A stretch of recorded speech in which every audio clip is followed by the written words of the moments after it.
നാടിനെ ഞെട്ടിച്ച കൊലപാതകമായിരുന്നു പാലക്കാട് നെന്മാറയിലെ ഇരട്ട കൊലപാതകം. പോത്തുണ്ടി സ്വദേശികളായ സുധാകരൻ, അമ്മ ലക്ഷ്മി എന്നിവരെയാണ് പ്രതി ചെന്താമര കൊലപ്പെടുത്തിയത്. നിലവിൽ സുധാകരന്റെ ഭാര്യ സജിതയെ കൊലപ്പെടുത്തിയ കേസിൽ ശിക്ഷ അനുഭവിക്കുകയാണ് ചെന്താമര.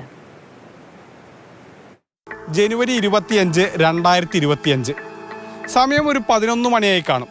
ആ സമയത്ത് ഇവിടെ ആകെ തന്നെ ചോര തളം കെട്ടി കിടക്കുകയാണ്. നിങ്ങൾക്ക് മുന്നിൽ കാണുന്ന ഒരു സ്ഥലത്ത് സ്കൂട്ടർ ഉണ്ടാകും. അതിന് സമീപത്ത് സുധാകരന്റെ മൃതദേഹവും.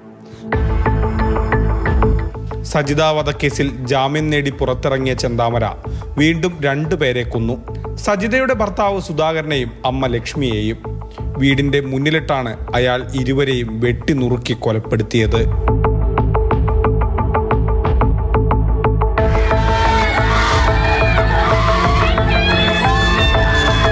കേസിലെ പ്രതിയായ ചെന്താമരയുടെ വീടാണിത്.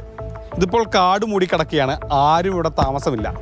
ഇതിൻ്റെ തൊട്ടടുത്താണ് സുധാകരൻ്റെ വീട്. ഏകദേശം ഒരു 10 മീറ്റർ പോലുമില്ല. അവിടെയും ഇപ്പോൾ ആൾ താമസമില്ല. സുധാകരനും അമ്മ ലക്ഷ്മിയും താമസിച്ചിരുന്ന വീടാണിത്.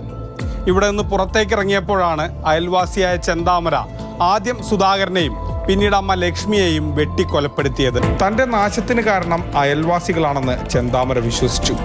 ഇതിനെ തുടർന്നായിരുന്നു കൊലപാതകങ്ങൾ. ചെന്താമരയുടെ വീടിൻ്റെ നേരെ എതിർവശത്താണ് പുഷ്പയുടെ വീട്. പുഷ്പ ഇപ്പോൾ ഇവിടെ താമസമില്ല. ഈ സംഭവം കഴിഞ്ഞ് അധികം വൈകാതെ പുഷ്പ ഇവിടെ നിന്ന് താമസം മാറി. കേസിലെ പ്രധാന സാക്ഷിയാണ് പുഷ്പ. ഈ കാണുന്ന പാടത്തിന് പിന്നിലുള്ള വനമേഖലയിലാണ് ചെന്താമര അന്ന് ഒളിവിൽ പോയത്. 2 ദിവസം രാവും പകലും തിരഞ്ഞു.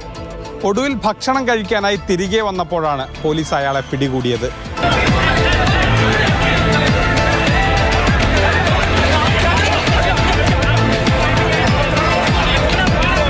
ചെന്താമരയ്ക്ക് ഉയർന്ന ശിക്ഷ കിട്ടുമെന്ന് നാട്ടുകാരും സുധാകരന്റെ മക്കളും പ്രതീക്ഷിക്കുന്നു. ഇരട്ടക്കൊല നടന്ന് 58-ാം ദിവസം പോലീസ് കുറ്റപത്രം സമർപ്പിച്ചു. കഴിഞ്ഞ ഫെബ്രുവരി 4-നാണ് വിചാരണ ആരംഭിച്ചത്. 132 സാക്ഷികളിൽ 4 പേർ കൂറുമാറിയെങ്കിലും അത് വിധിയെ ബാധിക്കില്ലെന്നാണ് പ്രോസിക്യൂഷന്റെ പ്രതീക്ഷ. മാതൃഭൂമി ന്യൂസ്, പാലക്കാട്.